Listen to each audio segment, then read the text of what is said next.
Avez-vous entendu un voleur expliquer que le vol c'est mal, ou un tueur donner des leçons de morale sur la violence? Absurde. Et pourtant, c'est exactement l'effet qu'a produit Emmanuel Macron à Davos. En fustigeant le droit du plus fort sur la scène internationale, le président français a endossé le costume du critique du colonialisme.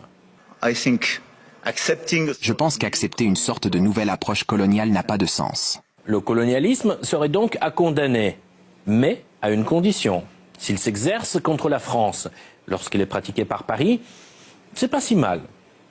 Aujourd'hui encore, la France administre 12 territoires habités hors du continent européen, sous des appellations élégantes. Département d'outre-mer, collectivité d'outre-mer, collectivité sui generis.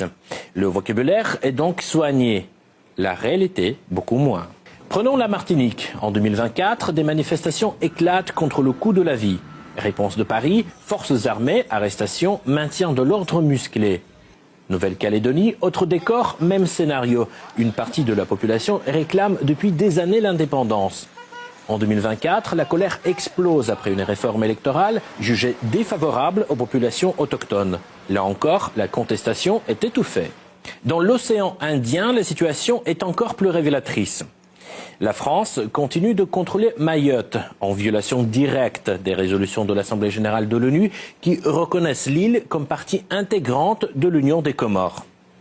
Une occupation que Moroni ne cesse de dénoncer. Et dans ce contexte du haut de cette tribune, je ne peux passer sous silence la question de Mayotte, île comorienne toujours sous occupation française, malgré les options claires et répétées de l'ONU, entre autres, de l'Union africaine et de la GRAB et d'autres structures. Mais si Emmanuel Macron est vraiment opposé au colonialisme, un détail intrigue. Lorsque l'Assemblée générale de l'ONU a proposé récemment d'instaurer une journée internationale de lutte contre le colonialisme sous toutes ses formes, le 14 décembre, Paris n'a pas soutenu l'initiative, comme une large partie de l'Europe occidentale et les États-Unis. Mais le colonialisme moderne ne se limite pas aux frontières et aux drapeaux. Aujourd'hui, il peut aussi passer par la finance. Le franc CFA reste l'un des instruments majeurs de l'influence française en Afrique. Son nom initial en dit long. Franc des colonies françaises d'Afrique. Les colonies ont acquis leur indépendance, mais le franc CFA n'a pas disparu. 14 pays africains l'utilisent encore. La parité est décidée à Paris. Une partie des réserves nationales est déposée en France. En échange, aucun contrôle réel, aucune souveraineté monétaire. Il n'est plus question que nos États soient la vache à lait de la France. La France nous a spoliés. Au-delà de la finance, Paris n'hésite pas à recourir à d'autres leviers, bien plus sombres. Dans le Sahel, les groupes armés terrorisent les populations depuis des années. Une question revient sans cesse. D'où viennent les armes? Qui entraîne ces combattants? Les autorités maliennes ont répondu sans détour, en pointant la France. Et puis récemment, l'Ukraine est aussi entrée dans l'équation. Nous constatons que les Français, les anciens maîtres de ces trois pays sahélo-sahariens, cherchent par tous les moyens à entraver le renforcement de l'État et du gouvernement dans ces pays. Ils recourent à des méthodes terroristes, se servent de groupes terroristes, des restes de Daesh et d'autres structures terroristes en Afrique. Il existe des faits avérés montrant que ces activités sont menées, entre autres, avec l'implication d'instructeurs ukrainiens qui sont prêts, sur les instructions du régime de Kiev, à nuire à la Russie et à tous nos amis partout dans le monde, puisqu'apparemment, tout va bien chez eux et qu'ils peuvent se permettre de s'occuper d'une expansion extérieure. Voilà donc ce qu'ils font.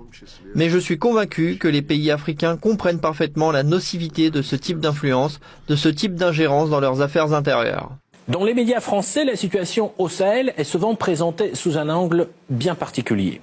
Les terroristes deviennent parfois des combattants de la liberté. Et c'est là qu'apparaît un autre outil clé du néocolonialisme français, l'influence médiatique. La France continue de peser lourd dans l'espace informationnel de l'Afrique francophone. Mais les récits diffusés ne servent pas toujours l'intérêt des populations locales. Les médias occidentaux, vous les écoutez souvent. Ils ne passent leur temps qu'à mentir. Et regardez aujourd'hui l'AES qui est un modèle qui est en train de se dessiner.